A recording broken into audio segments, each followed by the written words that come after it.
Hello guys, कैसे हैं आप सब लोग। लेवल अप के एपिसोड 74 के साथ हाजिर हूँ। लास्ट एपिसोड में हमने देखा था जिन्हों जापान की रेड में हिस्सा लेने के लिए जापान चला जाता है और वहाँ पर जाकर जायंट्स को मारना शुरू कर देता है, जबकि अभी भी बहुत सारे सोल्जर्स और आर्म सिविलियंस होते हैं जिनको इवैक्यूएट करना बाकी है। जिन्हों सामने खड़ा आयरन की प्रमोशन के बारे में बात कर रहा होता है। उसी वक्त एक सोल्जर उसके पास आता है और उसे बताता है कि हमने सारे लोगों को इवैक्यूएट कर लिया है। जिन्हों को क्योंकि जापानीज नहीं आती, वो उसे थम्स अप करते हुए कहता है, तुम ब्रेव सोल्जर, तुमने बहुत ही अच्छा काम किया। ये देखकर वो सोल्जर भी हैरान हो जाता है।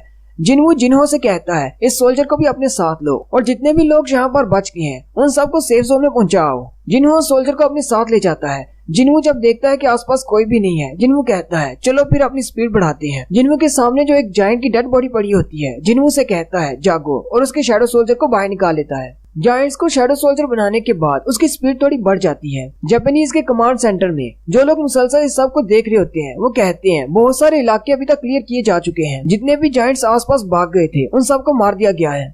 चेयरमैन मात्सुमोटो भी वहीं पर होते हैं और कहते हैं, आखिर ऐसा कैसे हो सकता है, इतने सारे एस रैंक के हंटर्स मिलकर एक भी जायंट को नहीं मार पाए और ये अकेला ही इतने जायंट्स को मार रहा है। और साथ ही मात्सुमोटो अपनी एक बैकग्राउंड स्टोरी बताते हैं। जब वो एयरपोर्ट पर जिन्हों से मिले थे, जिन्हों जैसे ही एयरपोर्ट पर उतरा था, चेयरमैन मात्सुमोटो से वेलकम करने के लिए वहाँ पर गए थे। चेयरमैन मात्सुमोटो जिन्हों से कहते हैं, वो सारे जायंट्स ओसाका की तरफ बढ़ रहे हैं, तुम्हें सबसे पहले ओसाका शहर को क्लियर करना होगा। जबकि मात्सुमोटो खुद ये सोच रहे होते हैं, चाहे ये कितना ही पावरफुल क्यों ना हो, ये इन सारे जायंट्स को अकेले नहीं संभाल सकता। जब तक ये उन जायंट्स को रोक कर रखेगा, हम दूसरे कंट्रीज के साथ निगोशिएशन कर सकेंगे ताकि वहाँ से हंटर्स को यहाँ पर लाया जा सके। लेकिन जिन्हों से कहता है, मैं ऐसा नहीं करूंगा। जिन्हों का ये जवाब सुनकर मात्सुमोटो बहुत ज्यादा हैरान हो जाते हैं। वो जिन्हों से कहते हैं, तो फिर तुम क्या करना चाहते हो। जिन्हों से कहता है, उन सारे जायंट्स को मैं मारूंगा। फिर हमारी स्टोरी प्रेजेंट में आ जाती है। मात्सुमोटो कहते हैं, उसने बिल्कुल ठीक कहा था, उसका इरादा है सारे जायंट्स को अकेले ही मारने का। नेक्स्ट सीन बैटलफील्ड का दिखाते हैं। जिन्होंने टोटल 5 जायंट्स को अपने शैडो सोल्जर्स बनाया होता है। जिन्हों कहता है, अब मैं इनके नाम क्या दूं, इनको नंबर 1, 2, 3 देता हूँ। उसी वक्त बीरू वहाँ पर आता है और उनसे कहता है, मैं एक और जायंट की डेड बॉडी लेकर आया हूँ। जिन्हों कहता है, फिर इसको नंबर 6 देंगे। जिन्हों कहता है, मेरे शैडो सोल्जर्स ने और भी जायंट्स को मारा होगा, मुझे अपने शैडो एक्सचेंज स्किल को इस्तेमाल करते हुए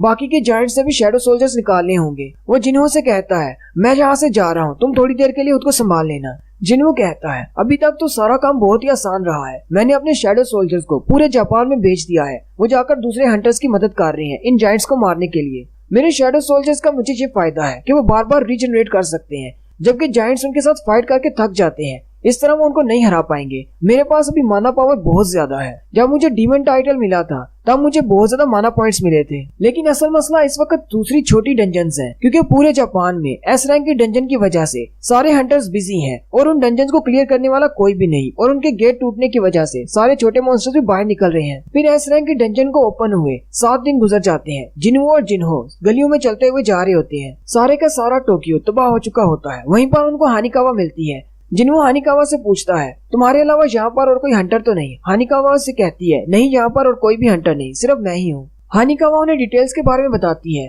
कि हमारे टोक्यो में इतने ज्यादा लोग मरे हैं कि अभी तक हम उनको टोटल काउंट भी नहीं कर पाए। जो जायंट्स इस गेट में से निकले थे, बहुत सारे जायंट्स पूरे जापान में फैल चुके हैं। इस वक्त पूरे जापान में हमारे पास 16 एस रैंक के हंटर्स हैं, जिनमें 6 जापान के हंटर्स हैं, 2 चाइना के, 3 कनाडा के और 2 इंडिया के हंटर्स हैं, और एक रशिया का और एक यूके का हंटर भी है। हमारे एस रैंक हंटर्स में सबसे पहले यूरी ऑर्लोफ मरा था, उसके बाद हानाजावा जो कि ब्लैक होल गिल्ड से है। यानी कि हमारे पास टोटल 3 एस रैंक के हंटर्स हैं जो कि अब तक मर चुके हैं। उस गेट में से टोटल 31 जायंट्स निकले थे, जिनमें से 30 तो जापान में है, जबकि एक सी को क्रॉस करते हुए चाइना की तरफ जा रहा है। हमारे पास इतने ज्यादा हंटर्स नहीं थे कि इन सब का मुकाबला किया जा सके। तुम्हारा शुक्रिया कि तुमने बहुत सारे जायंट्स को अकेले ही हरा दिया। अब जितने भी जायंट्स बचे हैं उन सबको हमारे एस रैंक के हंटर्स और तुम्हारे शैडो सोल्जर्स मिलकर हरा रहे हैं। जिन्हों कहता है, तुम्हारी डिटेल्स मैंने सुन ली, अब मुझे लगता है कि हमारे पास सिर्फ एक ही जायंट बचा है जो कि उस गेट पर खड़ा है। जिन्हों तबाह हुए टोक्यो सिटी की तरफ देखता और कहता है, ये सीन मैंने पहले कहीं पर देखा हुआ है, यहाँ पर बस आग नहीं लगी हुई। अगर आग लगी हुई होती तो ये बिल्कुल डीमन कासल की तरह लगता। जिन्हों कहता है, मैंने डंजन के अंदर उस आर्किटेक्ट को मार डाला था, मुझे लगा था शायद वो उसकी फेक बॉडी है, लेकिन अभी तक सिस्टम ने मुझे कोई भी वार्निंग या कोई भी मैसेज नहीं दिया, इसलिए शायद हो सकता है वो उसकी रियल बॉडी हो। जिन्हों कहता है, हो सकता है डीमन कासल का व्यू फ्यूचर की कोई झलक हो, लेकिन मैंने इसीलिए तो अपनी स्ट्रेंथ को हासिल किया है ताकि मैं फ्यूचर को ऐसा होने से रोक सकूं, और मुझे रोकना भी है। मैं यहाँ पर स्ट्रेंथ हासिल करने के लिए आया हूँ ताकि इन जायंट्स को मारने पर मुझे और ज्यादा एक्सपीरियंस पॉइंट्स मिले और मैं और ज्यादा स्ट्रॉन्ग हो जाऊँ। जिन्हू हानिकावा से कहता है हम लोग इस डंजन के अंदर जाने वाले हैं। हानिकावा उसे कहती है लेकिन बाकी के एस रैंक के हंटर्स यहाँ पर नहीं है, उनको आ लेने दो। जिन्हू से कहता है मेरे पास मेरी पूरी आर्मी है, तुम्हें परेशान होने की जरूरत नहीं। साथ ही जिन्हू अपने सारे शैडो सोल्जर्स को वापस बुला लेता है। वहीं पर दूसरे इलाके में जापान की टीम एक जायंट के साथ फाइट कर रही होती है। वो लोग अपने जायंट को मारने के बाद कहते हैं वो सारे के सारे शैडो क्रीचर्स कहाँ पर चले गए। हमें लगता है कि वो सारे टोक्यो में वापस चले गए हैं, उन्होंने इस जायंट को पूरा भी नहीं मारा, हमारे लिए सारा छोड़ गए। जिन्हू की सारी शैडो आर्मी वहाँ पर आकर इकट्ठी हो जाती है। अब जिन्हू की शैडो आर्मी में जायंट्स के शैडोज भी शामिल हो चुके हैं, जबकि जनरल बीरू भी वहाँ पर आ जाता है जो कि जिन्हू के साथ ही खड़ा होता है। जिन्हू बीरू से कहता है तुम सब लोग आ गए, तुम लोगों ने बहुत ही अच्छा काम किया। बीरू उसका शुक्रिया अदा करता है। जिन्हू जिन्हो से कहता है हानिकावा को यहाँ से लेकर दूर चले जाओ। फिर हानिकावा और जिन्हो वहाँ से चले जाते हैं। उन दोनों के वहाँ से चले जाने के बाद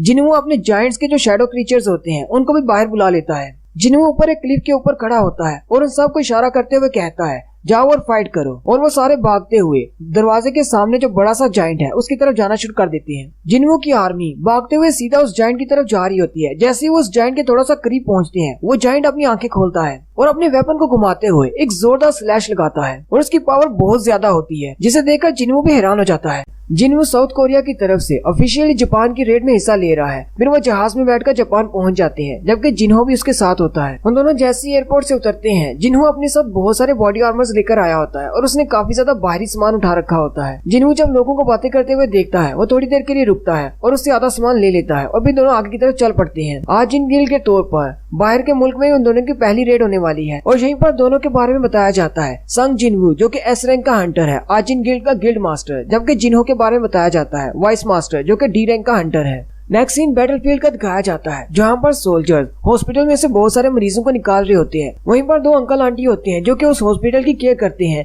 सोल्जर उन्हें कहता है हमारे पास ट्रक में इतनी जगह नहीं है, हम सिर्फ 3 से 4 मरीजों को और ले जा सकते हैं, बाकी सब यहीं रहेंगे। डॉक्टर उसे कहते हैं हमारे पास 10 से भी ज्यादा पेशेंट्स हैं जो कि खुद नहीं चल सकते, उनका क्या होगा। सोल्जर उन दोनों से कहते हैं जो लोग खुद चल नहीं सकते हमें उनकी परवाह नहीं करनी चाहिए, वो लोग वैसे भी मरने वाले हैं, जायंट्स आ रहे हैं, हमें जो जिंदा है उनको बचाना चाहिए। वो अंकल आंटी उनसे कहते हैं हम दोनों ने आपस में वादा किया था कि हम सारे पेशेंट्स का ख्याल रखेंगे और हम दोनों यहीं पर रुकेंगे, अगर तुम्हें जाना है तो चले जाओ। उनमें से एक सोल्जर कहता है तो फिर मैं भी इनके साथ यहीं पर रुकूंगा, मैं ऐसा नहीं देख सकता कि सिविलियंस यहाँ पर मर रहे हूँ और मैं यहाँ से भाग जाऊँ। वो उन सब से कहता है चलो अंदर शेल्टर में चलते हैं। उसी वक्त एक जायंट उनको देख लेता है, सारे सोल्जर उस पर गोलियां चलाना शुरू कर देते हैं। वो सोल्जर उन दोनों अंकल आंटी को कवर करके उनके ऊपर खड़ा हो जाता है, जबकि वो जायंट उनके ऊपर अपना हाथ मारने लगता है। उसी वक्त जीमा अपना बाला दूर से फेंकता है। जीमा आपको याद होगा ये वही नागा है डंजन बॉस जिसे जिन्हू ने अपना शैडो सोल्जर बनाया था और इसे जीमा का नाम दिया था। जीमा क्योंकि अपने साइज को बड़ा कर सकता है इसलिए वो जायंट से भी अपने साइज को बड़ा कर सकता है। जीमा और जायंट की फाइट देखकर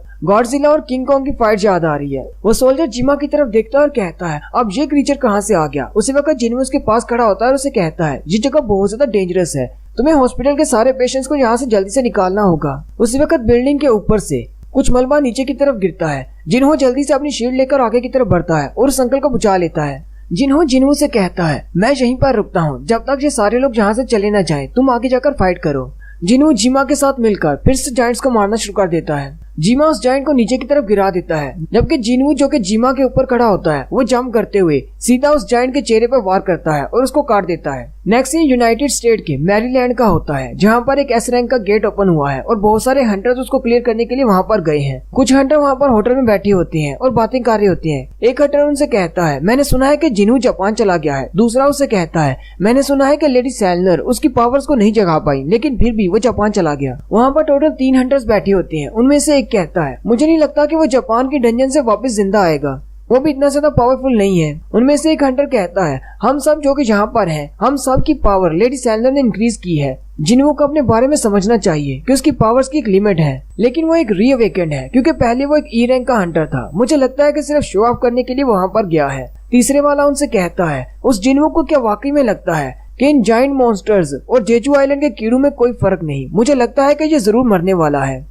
उनमें से एक कहता है मैं अपनी यार्ड को दांव पर लगाता हूँ कि वो एक ही दिन में मर जाएगा। दूसरा कहता है मैं अपना पूरा घर दांव पर लगाता हूँ कि वो 2 दिन में मर जाएगा। जबकि थॉमस आंद्रे भी वहीं पर बैठा होता है। वो उनसे कहता है क्या तुम लोगों को पक्का पता है? चलो फिर मैं भी दाव लगाता हूँ, मैं अपनी स्कैवेंजर गिल्ड की पूरी बिल्डिंग को दाव पर लगाता हूँ। कि जिन्हों वहाँ से जिंदा वापस आएगा। इन सारी बातों को छोड़ो, एस रैंक की डंजन जो कि कल ब्रेक होने वाली है उसके बारे में सोचो। मुझे नहीं लगता कि तुम में से ज्यादातर उसमें सर्वाइव कर पाएंगे। साथ ही वो विंडो में से बाहर एस रैंक के गेट की तरफ देखता है और कहता है, मुझे लगता है कि कल जहाँ पर भी चीजें बहुत ज्यादा एक्साइटिंग होने वाली हैं। नेक्स्ट सीन फिर से जापान का होता है। वही कैमरामैन जो कि जहाज में बैठा है ऊपर से रिपोर्टिंग कर रहा होता है और कहता है, हमारी ऑडियंस को यकीन नहीं होगा, यहाँ पर शैडो क्रीचर्स जायंट्स को मार रहे हैं। वो सामने एक जायंट की तरफ दिखाते हैं जिस पर चिड़ियां चढ़ी होती हैं। वो सारी चिड़ियां उसे खा रही होती हैं। उसी वक्त एक छोटी बच्ची को दिखाते हैं जो कि आगे आगे भाग रही होती है, जबकि एक जायंट उसके पीछे लगा होता है। वो जैसे ही अपना हाथ आगे बढ़ाकर उस बच्ची को उठाने लगता है, वहाँ पर इग्रिस आ जाता है और अपनी तलवार से उसके हाथ को काट देता है और जल्दी से उस बच्ची को कवर कर लेता है। वो जायंट इग्रिस पर अटैक करने लगता है। उसी वक्त ऊपर से आयरन आता है जो कि जंप करते हुए उसके सर में अपना हथौड़ा मारता है और अपनी जबरदस्त पावर के साथ उस जायंट को जमीन पर गिरा देता है और एक और जायंट मर जाता है।